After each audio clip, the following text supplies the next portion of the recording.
Halo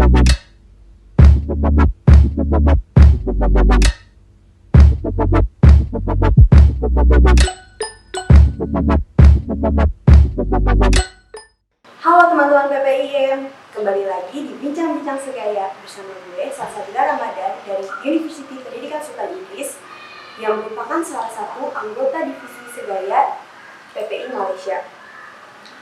Buat teman-teman yang belum tahu apa sih Bincang-Bincang Segaya itu, Bincang-Bincang Segaya merupakan salah satu proker divisi Segaya dan PPI Malaysia yang bertujuan untuk memberikan manfaat edukasi tentang kesenian, kebudayaan, dan olahraga.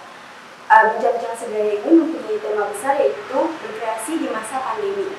Di episode pertama ada Kak Nurin dari Samaros yang udah sharing ke kita gimana sih cara untuk tetap berkreasi di masa pandemi di bidang seni musik. Di episode kedua ada Kak Tresna, atlet lempar cakram dan lempar martil yang udah juga sharing ke kita untuk tetap berkreasi dan untuk hidup sehat di masa pandemi di bidang olahraga. Dan di episode kali ini ada seorang penari yang beliau ini sudah tampil di beberapa negara dan beliau ini juga salah satu ketua sanggar Khatulistiwa yang dimana sanggar ini ada di Malaysia periode tahun 2016 sampai 2018. Langsung aja kita sambut Kak Farida Jen Quinta. Halo semuanya. Halo Kak, apa kabar? Baik, alhamdulillah. Kak, apa kabar? Alhamdulillah baik. Iya, gimana nih? Oke Kak, kesibukan Kakak sekarang ini ngapain aja sih Kak? Oke, kesibukan aku sekarang itu kerja langsung sebagai HRD staff juga. Lalu aku juga sekarang sedang menjalankan studi S2. Wah, sibuk banget ya Kak. Lumayan sih. Harus bagi waktu yang tepat Sangat Kak. sekali. Oke, aku penasaran nih Kak, kenapa sih Kakak milih seni tari? Kan banyak tuh bidang seni yang lainnya. Kenapa Kakak pilih seni tari? Oke, kalau boleh jujur, sebenarnya keluarga aku memang sudah punya darah tari sih ya. Dari kakak aku, dari mama aku pun juga. Begitupun juga banyak sepupu aku yang mengikuti bidang ini. Jadi kalau untuk singkat ceritanya, kan kalau kita dari TK itu banyak tuh ya kita kontes-kontes tari-tari, kayak langsung didorong sama orang tua gitu kan. Nah kebetulan itu aku diikutin. Dan kalau misalkan mau dibilang ya, aku dulu di TK Mutiara Indonesia, itu adalah salah satu TK-nya Kak Seto. Yang ternyata aku baru sadar, TK itu sangat menjunjung anak-anak untuk berkreasi, khususnya di bidang Indonesia. Karena di situ aku belajar tari banyak sekali, habis itu juga belajar alat musik banyak sekali, dan juga kita benar-benar setiap hari itu dilatih untuk berbicara Pancasila, mengenal Pancasila, bahkan ada yang undang-undang dasar awal itu dari TK loh, dan aku tuh juga baru sadar sekarang gitu kan. Jadi aku dari kecil itu udah diikutkan untuk sanggar tari, dan mamaku tuh bilang, aku tuh dulu namanya TK kan kalau nari lucu-lucu ya, kecil-kecil, terus berantakan gitu kan. Terus mamaku pernah bilang, iya tau gak sih, kamu tuh ngeliat teman-teman kamu nerinya berantakan, kamu tuh pas lahir kamu maju sendiri, terus nari sendiri. Wah, udah dari kecil ya Kak? Terus aku kayak, yang benar nah, oh my god gitu. Iya, kamu tuh kayak emang udah senang belakang, senang nari dari situ gitu. Terus dari SD aku udah sering banget bikin koreo-koreo gitu, jadi suka banyak acara keluarga. Terus tuh aku juga nggak percaya sih, aku dari SD itu udah koreo-koreoan gitu kan. Nah terus karena keluarga aku mendukung skill aku di divisi tari, jadi mereka sangat support lah untuk aku di bidang ini. Dan ternyata emang aku sangat menyukai, apalagi sekarang aku di Indonesia yang bener banyak banget tariannya, banyak banget yang harus dipelajari, gak cuma yang tari modern yang itu aja. Dan sekarang tuh jadi lebih pastinya cinta sama negeri sendiri karena budayanya banyak banget, dan juga jadi lebih luas deh wawasannya. Jadi cerita singkat dan panjangnya itu memang darah penari sih kayaknya. Udah dari turunan mamanya. Oke, untuk apa aja sih Kak yang Kakak dapat kayak achievement, sudah kemana aja gitu, pengalaman tari Kakak? Ada berapa ya?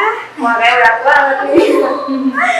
Kalau dari TK pastinya dong, namanya banyak banget kali ya piala. Kalau TK maksudnya, Iya. kan? Kamu juga kan Iya, pasti TK tampil-tampil lah ya. nggak ngapa-ngapain, nggak menang aja dapat piala Iya. ya. Dari TK aku udah lumayan. Soalnya banyak menang lomba Jabodetabek ya, karena dari TK Kaseto tuh sangat ikut kayak kalau ada kontes-kontes taman mini gitu, namanya. Lalu kalau misalkan dari SD, aku juga sempat mengikuti Sanggar, tapi habis itu aku pindah ke sini. Sempat vakum karena adaptasi. Tapi waktu SMP aku sempat ikut dance lagi dan aku jadi ketuanya lagi juga dari SMP. Capek juga ya gitu kan. Selalu jadi ketua. Dari SMP aku juga jadi, cuma SMP lebih kayak modern gitu. Ya karena kita kan SMP zaman-zaman ya tanding basket, terus tiba-tiba ada penari-penari cheerleader gitu kan. Nah SMA aku sempat vakum. Dari kuliah itu aku sebenarnya jujur aja nggak terlalu berminat untuk ikut sanggar tari lagi karena namanya baru masuk gitu ya. Jadi berpikir gue mau fokus lah sama akademik gue gitu kan, nggak mau untuk yang lain. Tapi ternyata tetap aja syarat-syarat juga. Ayo Queen ikut sanggar tari gitu. Perlu banget orang nih. Sebenarnya kayak aku mikir dulu kan karena anak rantau ya di sana gitu. Tapi ternyata seru sih, serunya itu pas aku di Malai, achievement aku lebih banyak lagi. Maksudnya achievement ke diri sendiri sih daripada sebuah penghargaan. Maksudnya adalah jadi aku lebih berpikiran lah, gila gue bangga banget nih memperkenalkan budaya gue ke orang lain. Dan itu adalah sebuah achievement yang kayaknya sangat berharga banget, really precious gitu kan. Iya, kayak gue ngapain sih kita bisa menunjukkan diri kita atau bangsa kita ke negara lain, karena kita mikir maksudnya gue ngapain ini, ternyata sesimpel menari aja di negara lain itu tuh udah bangga banget, itu biasa ya, bangga banget. Terus aku udah memang di sana jadi ketua juga selama 2 tahun, udah banyak nari kemana-mana, perjuangannya juga emang banyak juga. Tapi achievement terbesar aku itu yang paling aku sangat kayak kalau bilang bener sih bangga, cuman sangat like really intimate itu adalah jadi di kampus aku ini ada lomba antar negara, lomba budaya antar negara namanya GUF. Oh, aku tahu itu acara IWM. Jadi Indonesia tuh cuma menang juara 1 kalau nggak salah tahun 2012 ke 2013. Sama itu Indonesia nggak pernah menang. Sampai aku gregetan dong. Iya. Akhirnya aku jadi ketua PUF di Indonesia itu. Iya, aku nggak mau tahu kan harus menang. Karena selama ini emang kita tuh nggak pernah kalah. Padahal tuh Indonesia kaya loh budayanya. Kita tuh bisa. Kita bisa. Bikin yang lain gitu. Nah, di situ aku memang fokus banget untuk itu dan alhamdulillah akhirnya menang juga tahun 2019. Dan itu jujur aja aku tuh langsung nangis kayak benar-benar umumin Indonesia juara 1 untuk 5.000 orang lebih, dan itu juga orang tua aku benar-benar yang wah ini kayaknya the biggest achievement I ever had gitu. Dan itu aku nextnya juga langsung konvo sih sebenarnya. Iya, alhamdulillah. Kita juga bukan karena aku doang, pasti karena timsku yang sangat membantu, yang mereka juga sangat support. Jadi memang sangat bineka tunggal ika deh. Wah, banyak banget ya Kak. Alhamdulillah. Ketua. Precious. Wah. Iya, aku mau nanya juga udah kemana aja sih kalau tampil di berapa udah tampil di mana? Sebenarnya aku cuma ngambil 3 negara aja. Satu yang pastinya di negara sendiri, Indonesia, lalu juga di Singapura dulu aku pernah SMP, terus di Malaysia ada yang terakhir dulu. Ada sempat pernah temanku ajakin nari di Jepang kan, cuman karena ada some circumstances jadinya memang aku nggak bisa ada ke sana. Baru udah latihan dan segala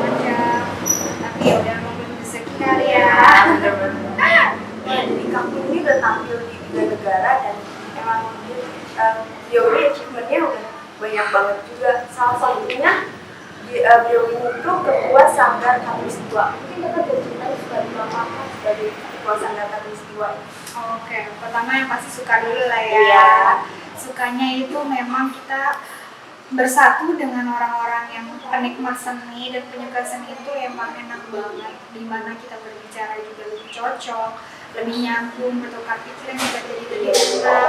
Lalu tuh gak ngebosenin karena ada yang bisa main akustik, ada yang bisa nyanyi pun, ada yang bisa ya tari apalah ya, cuman bisa geo-geo doang, cuman kita jadi mengerti oh begitu loh seni gitu kan. Jadi lebih bondingnya lebih berasa sih.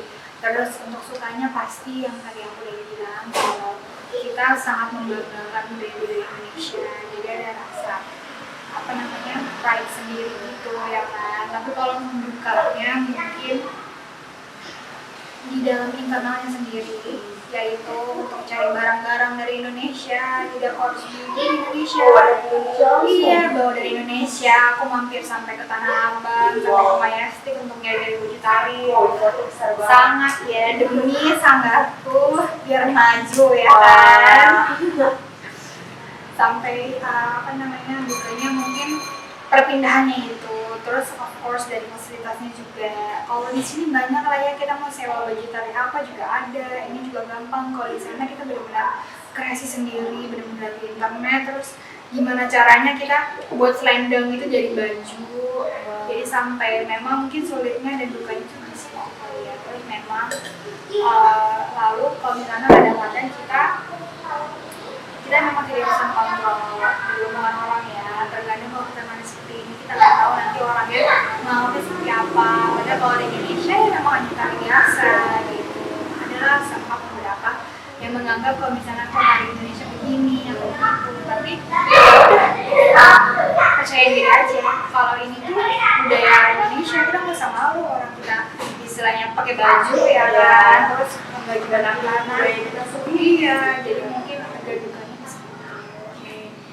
Oke, berarti kakak tuh pasti dari masih kuliah dong? Iya. Udah semester akhir? Yang mana tuh? Jadi ketua Sanggar tari.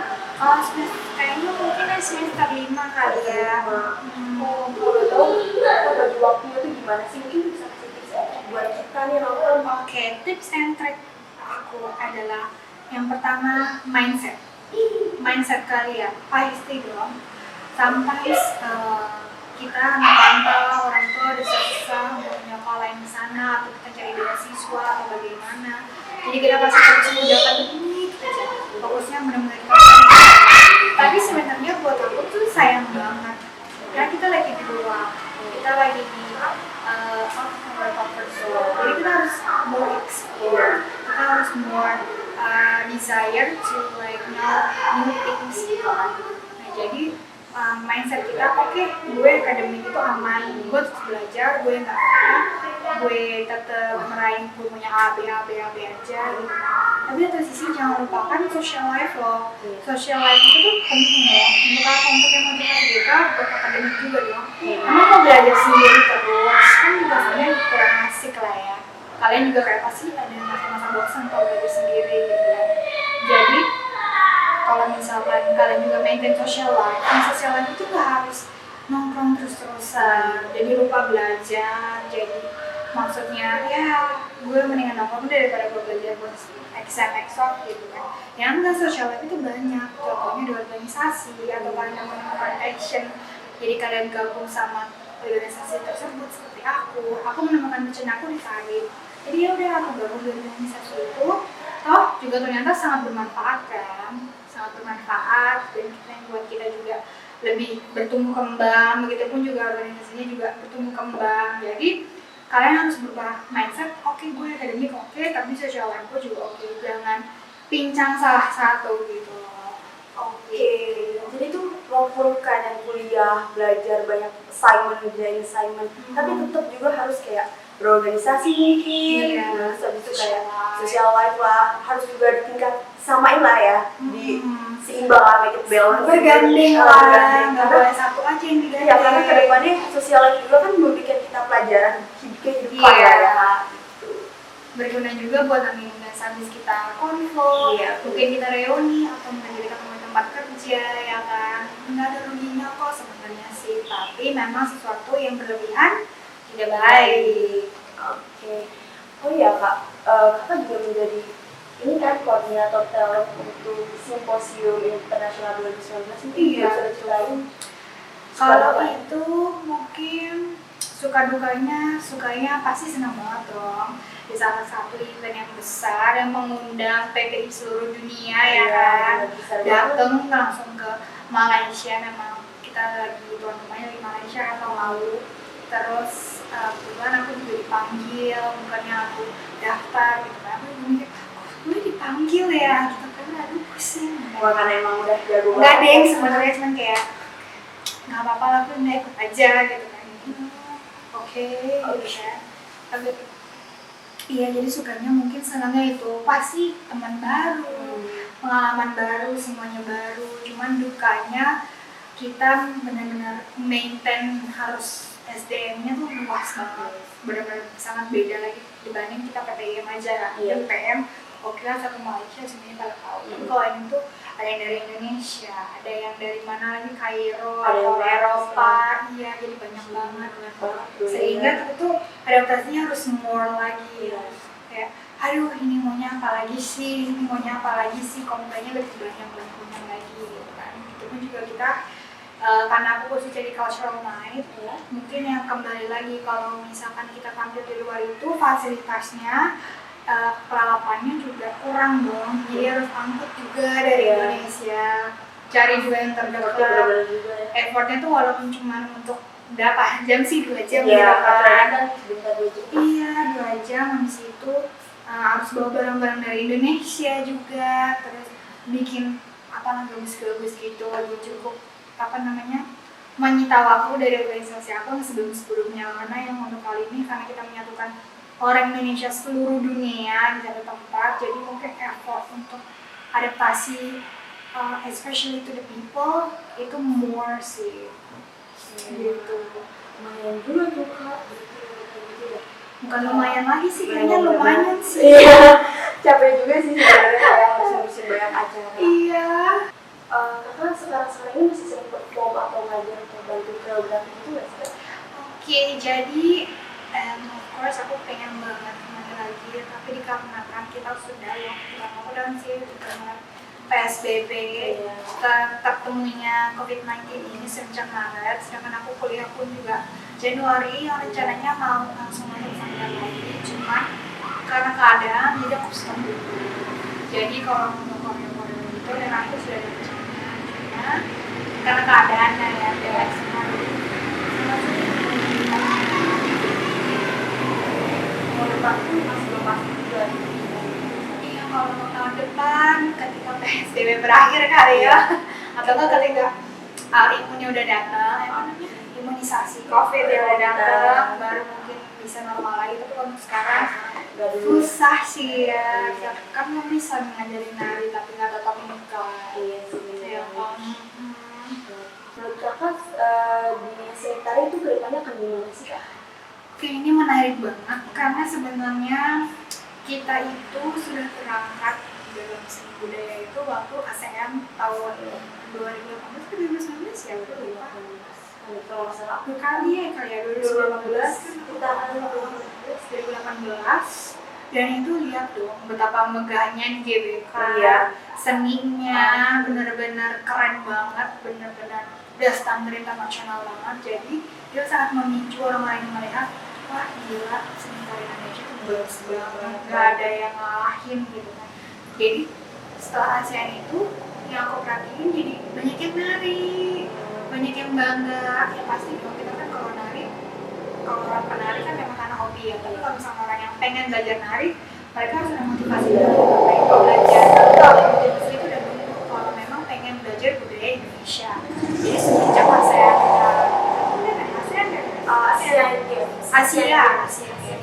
Games itu benar-benar wah, dari tari saman, keren banget ya. Ratus Iya, yang mereka ganti baju ya banget, itu tuh kayak keren banget. keren banget ya kan. Terus kayak yang tari-tari fire gitu. Itu tuh semua itu budaya Indonesia. Kita nggak ada jeplak dari budaya manapun. Jadi kita tuh harus bangga kalau ini loh kita tunjukin budaya seni tari itu sebenarnya seni tari lah ya. Kalau musik ada mungkin ini terkenal Indonesia juga. Cuman di seni tarinya itu sangat membangun suasana semuanya sehingga orang-orang kayak ya ampun, kok menarik ya? Iya, Gitu kan. bisa. Karena kayak gue mau keren kayak gitu. Iya. Kayak Kayak orang-orang yang tampil gitu. Iya. Kan. Jadi jangan selalu menganggap budaya Indonesia tuh apalah atau cuma jaipongan doang di acara-acara perkawinan atau apa sih. Asia Games aja tuh udah mengangkat semua itu. Jadi menurut aku untuk kedepannya seni tari pasti banyak banget peminatnya. Apalagi tadinya kita juga mau apa namanya World Cup di sini bukan sih? Apa FIFA Cup gitu ya? World Cup. World Cup bener kan ya? Nah apalagi World Cup kita nggak tahu mau perform macam bagus apanya lagi pasti banyak yang berminat lagi tuh. Jadi menurut aku banyak lagi. Seni tari kedepannya wah pasti tanpa COVID itu udah maju banget. Lebih banyak penari-penari baru dan talent baru. Karena termotivasi gue mau tampil di acara itu. Oke, jadi gitu teman-teman. Jangan malu untuk nampilin budaya kita karena emang budaya kita tuh banyak ragamnya gitu. Dan itu tuh juga bisa nunjukin ke negara lain, ke orang luar kalau Indonesia tuh akan kaya dengan budayanya.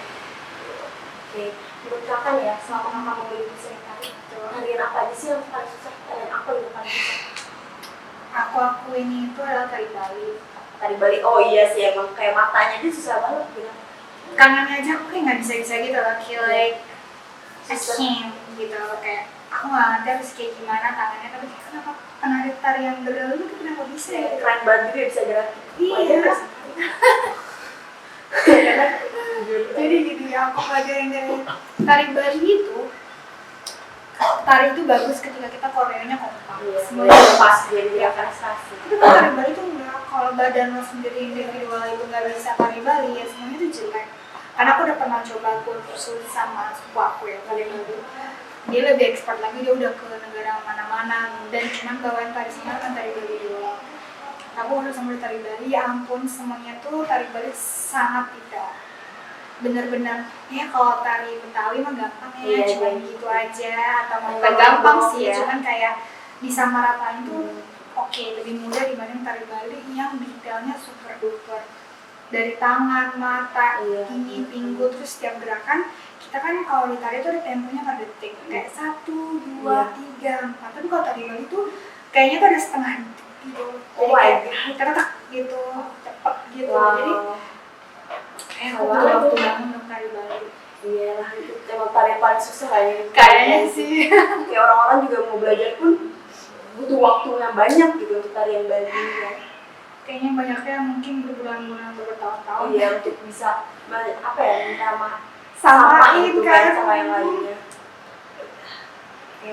Nah, menurut kakak kalau yang paling gampang atau paling mudah kakak belajar itu saya? Kalau misalkan untuk mudah itu selektif sih ya. Tiap orang kan masih beda-beda untuk level kemudahannya. Cuman yang namanya semua tari itu kita harus belajar. Maupun tari semudah itu cuma gini-gini doang kayak sama. Semua butuh waktu, butuh tempo untuk penyamanannya juga, ya kan, dan ataupun rekan-rekan tarinya juga.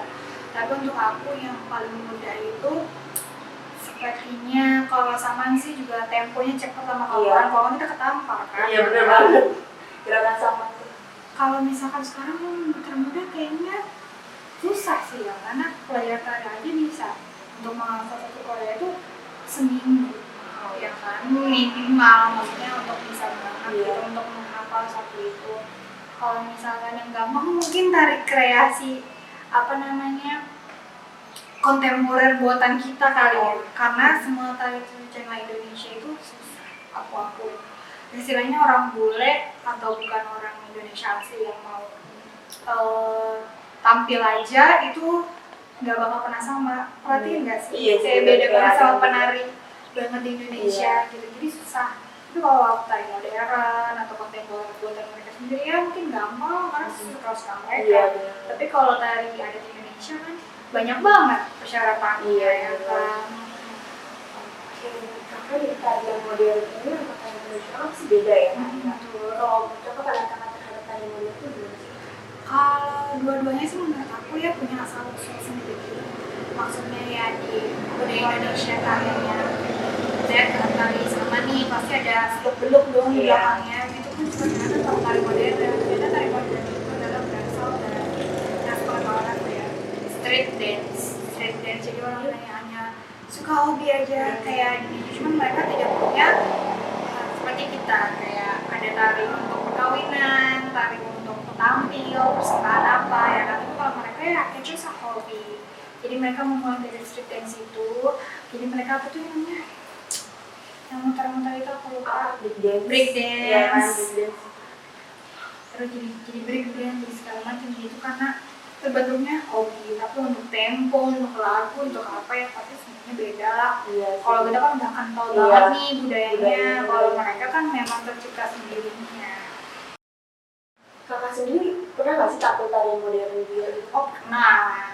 Jadi waktu SMP aku tari modern terusan, ambil kayak cheerleader gitu sih sebenarnya. Tapi kan karena masih muda jadi susah ya. Iya. Tapi waktu aku di Malang, kita tuh ada seru banget namanya Sister Night. Jadi itu malam-malam khusus perempuan. Laki-laki beneran gak ada yang boleh masuk sama sekali. Wow. Semua itu di organized by women. Dan kita semua boleh buka hijab, boleh aurat gitu kan, dan sesuai dengan ketentuan kampus. Tapi bener-bener itu close banget, kayaknya very private lah ya. Nggak boleh bawa handphone juga, nggak boleh recording or all gitu kan. Bener-bener ya, we just girls wanna have fun gitu loh ya kan. Nah itu aku kebanyakan memang tari modern di situ bersama dengan teman-teman internasionalku. Kita bilangnya fusion lah ya. Sudah fusion itu adalah persatuan. Jadi aku banyak nari sama ada orang Singapore, even Thai, or even Chinese, terus African juga. Wah, kalau iya, jadi benar-benar fusion dance, benar-benar modern dance. Tapi sometimes kita juga selipin tarian-tarian dari culture masing-masing. Dari aku suka selipin jaipong, dari Afrika pun juga selipin gerakan yang mereka namanya tabu. Wah seru juga ya seru acaranya. banget. Jadi kangennya sih kayaknya itu doang sih. Malam-malam cewek. Ini malam cewek secara perempuan tampil dan kita tuh bebas gitu loh mengekspresikan diri. Betul. Mungkin di Indonesia harus dibuat. Iya harus sih, itu harus dibuat. Tapi kayaknya cowok Indonesia bandel-bandel ya sekali ngintip ya. Iya. Teknologi kita buat ya nanti sistemnya. Oke, Bunda, pengalaman yang nggak bisa kakak lupain sama di dunia seni tari itu apa sih? Itu yang tadi aku udah sebutkan, menang di acara GUF Itu kenapa itu sangat berkesan karena itu ada mama papaku. Jadi mama papaku tuh kayak gimana sih melihat bangganya orang tua itu, kita pun juga bangga dong. Karena di situ aku juga lagi mengetuai Indonesia banget yang kayak all eyes on me, ya pressure-nya juga pasti ada lah ya di balik itu semua. Cuman di situ kayak udah lepas dan udah hilang semua duka aku ketika tahu kita tuh menang, dan ketika semua orang tuh happy, I mean Indonesian happy, akhirnya menang. Terus apa namanya, mereka juga merasa wah jadi payah gue digalakin kakuin terbayar semuanya. Gak ada yang ini, yang yang paling berkesan dari aku gitu. Karena benar-benar berasa banget gue bawa nama Indonesia tuh di situ. Untuk mungkin kakak bisa kasih pesan nih untuk kita untuk tetap berkreasi di masa pandemi itu apa sih kak? Pesan buat teman-teman PPI Malaysia. Pesan dari aku pertama sabar pastinya, karena ini it's really hard for all of us semuanya. Kita istilahnya memang kita adalah bibit-bibit muda, kita masih belajar, tapi jangan gampang mengeluh. Kita masih bisa mengekspresikan diri kita sendiri dengan mengubah media. Apalagi kita hidup di zaman yang serba mudah semuanya. Kita tinggal Zoom meeting, lihat YouTube, atau misalnya berkreasi di kamar sendiri, it's easy. Karena kita masih anak muda, mungkin beban masih kuliah juga gitu kan. Jadi jangan patah semangat untuk mencari sesuatu hal yang biar kita nggak bosan. Semua orang kan punya hobi masing-masing. Iya. Aku pun tari nih. Ya tari ngapain sih kalau nggak ketemu orang juga susah kan. Jadi ya mungkin main TikTok. Kan tarian juga ya kak, tapi modern ya. Biasanya kan kalau misalkan hari itu buang keringat ya, buang keringat terus apa namanya beraktivitas. Ya, sekarang kan susah banget tuh. Iya, Jadi bener mau banget. nggak mau nari sendiri aja di kamar. Oke. Gitu, jadi jangan pantang menyerah untuk mengkreasikan diri sendiri. Kalau lo bosen, ya cari kegiatan yang bikin lo nggak bosen dan bisa bermanfaat. Nah, untuk dari gue sendiri, kan 2020 ini banyak banget kayak semuanya terhambat, susah gitu, selalu kayak ada batasannya. Tapi diri dulu jangan stopin diri dulu atau berhenti untuk tetap berkarya gitu. Jadi terus-terusan berkarya, gali diri lu sendiri gitu. Kayak terus-terusan aja buat diri lu itu ini ya. Jangan nyerah, walaupun di rumah aja, siapa bilang kita nggak bisa. Iya, bener banget. Oke, sebelum selesai nih, kita ada game tebak dua kata. Oke. Siapa? Siapa ya pasti Sebenarnya. salah. Nah, langsung aja ya kak. Oke. Yang pertama, kerja atau kuliah? Kuliah. Oke. Jadi ketua atau anggota? Ketua. Ketua emang biasanya ketua, sejarah, ketua simposium koordinator talent, ketua sanggar katulistiwa, banyak banget yang lainnya emang. Terus keluarga atau teman? Keluarga. Hitam atau merah? Merah. Merah ya, roknya sesuai. Hitam nih kan. Menari dibayar tapi di panggung biasa, atau menari di acara besar tapi nggak dibayar? Menari di acara besar tapi dibayar. Karena emang pengalamannya lebih Banyak yang lihat juga kan yang mau bayar lebih kan. Wah, bener banget. Karir atau hobi? Karir. Kualitas atau kuantitas? Kualitas. Ngajar atau perform? Ngajar. Kenapa? Karena aku suka banget support people. Jadi kadang-kadang kalau mereka berhasil, mereka udah menunjukkan mereka bisa, itu special satisfaction buat Ya, aku. bahagia juga kan. Iya, Iya. dapet lah. Jadi kalau mau sombong kan kayak perform gue juga bisa. Nah. Cuman ketika ngajarin orang untuk bisa dalam perform itu macam guru kan, jadi kayak lebih puas gitu. Oke, gitu. Bisa kan juga bisa perform, dan bisa ngajar Iya juga. dong, harus. Oke, tari jaipong atau tari saman? K-pop. Kenapa kak saman? Karena sama aku pernah pegel sih Iya, sebenarnya. betul banget, secara dengkul kan. Iya, terus cepet banget. Terus aku lebih suka nari yang mondar mandir. Oh, dibandingkan dudukan sama kan Iya, duduk pegang tangan. betul. Terus sekarang aku sering banget ketampar. Pertama sih aku suka tampar diri sendiri gitu. Iya sih emang. Belum lagi orang lain yang nampar. Iya. Kan, kayak. Oke. Nah yang terakhir nih, prestasi atau ambisi? Prestasi. Kenapa? Karena prestasi itu udah kerja nyata. Jadi kayak ambisi, lo berambisi terus nih, tapi nggak dikerjain, ya penting ada prestasi dong. Dalam prestasi itu adalah sebuah kerja nyata kita yang berasal dari ambisi dan kerja keras. Wow.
iya.